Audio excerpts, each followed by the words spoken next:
The coccyx, commonly referred to as the tailbone, is the final segment of the vertebral column in humans and apes, and certain other mammals such as horses. In animals with bony tails, it is known as tailhead or dock, in bird anatomy as tailfin. It comprises 3 to 5 separate or fused coccygeal vertebrae below the sacrum, attached to the sacrum by a fibrocartilaginous joint, the Sacrococcygeal symphysis, which permits limited movement between the sacrum and the coccyx. Structure. The coccyx is formed of either 3, 4, or 5 rudimentary vertebrae. It articulates superiorly with the sacrum. In each of the first 3 segments may be traced a rudimentary body and articular and transverse processes. The last piece, sometimes the third, is a mere nodule of bone. The transverse processes are most prominent and noticeable on the first coccygeal segment. All the segments lack pedicles, laminae, and spinous processes. The first is the largest. It resembles the lowest sacral vertebra, and often exists as a separate piece. The remaining ones diminish in size from above downward. Most anatomy books incorrectly state that the coccyx is normally fused in adults. In fact, it has been shown that the coccyx may consist of up to 5 separate bony segments, the most common configuration being 2 or 3 segments. Surfaces. The anterior surface is slightly concave and marked with 3 transverse grooves that indicate the junctions of the different segments. It gives attachment to the anterior sacrococcygeal ligament and the levators ani and supports part of the rectum. The posterior surface is convex, marked by transverse grooves similar to those on the anterior surface, and presents on either side a linear row of tubercles, the rudimentary articular processes of the coccygeal vertebrae. Of these, the superior pair are the largest, and are called the coccygeal cornua. They project upward, and articulate with the cornua of the sacrum, and on either side complete the foramen for the transmission of the posterior division of the 5th sacral nerve. Borders. The lateral borders are thin and exhibit a series of small eminences, which represent the transverse processes of the coccygeal vertebrae. Of these, the first is the largest. It is flattened from before backward, and often ascends to join the lower part of the thin lateral edge of the sacrum, thus completing the foramen for the transmission of the anterior division of the 5th sacral nerve. The others diminish in size from above downward, and are often wanting. The borders of the coccyx are narrow, and give attachment on either side to the sacrotuberous and sacrospinous ligaments, to the coccygeus and levator ani in front of the ligaments, and to the gluteus maximus behind them. Apex. The apex is rounded, and has attached to it the tendon of the external anal sphincter. It may be bifid, divided into 2. Coccygeal fossa. The coccygeal fossa is a shallow depression, fossa, on the surface between the sacrum and the perineum, located in the intergluteal cleft that runs from just below the sacrum to the perineum. It does not always appear. The coccygeal fossa marks the deepest part of the pelvic floor, next to the coccyx. The levator ani ascends from here. Extensor Cox Aegis. The extensor Cox Aegis is a slender muscle fascicle, which is not always present.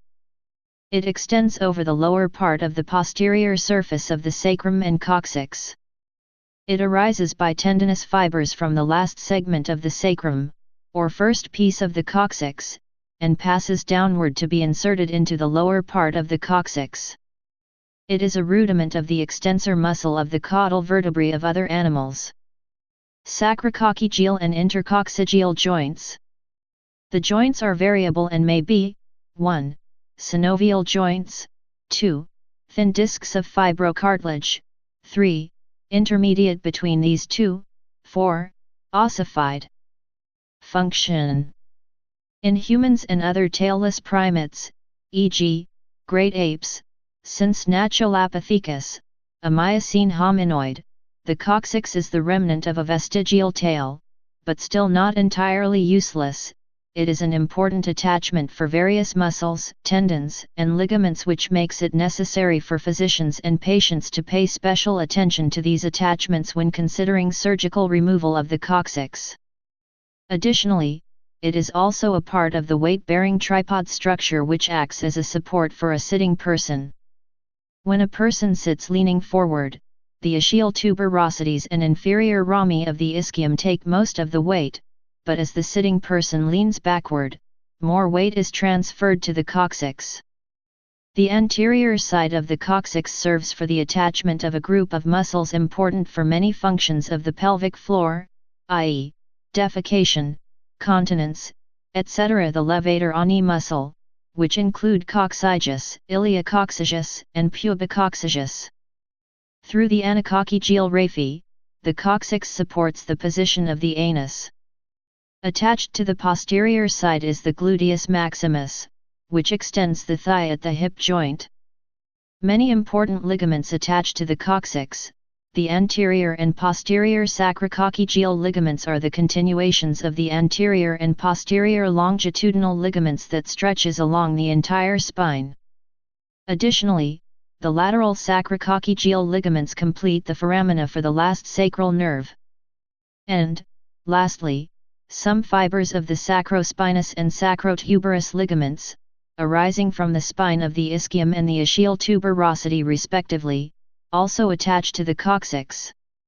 An extension of the pia mater, the filum terminale, extends from the apex of the conus, and inserts on the coccyx. Clinical significance. Injuring the coccyx can give rise to a painful condition called coccydynia, and one or more of the bones or the connections thereof may be broken, fractured tailbone. A number of tumors are known to involve the coccyx. Of these, the most common is sacrococcygeal teratoma.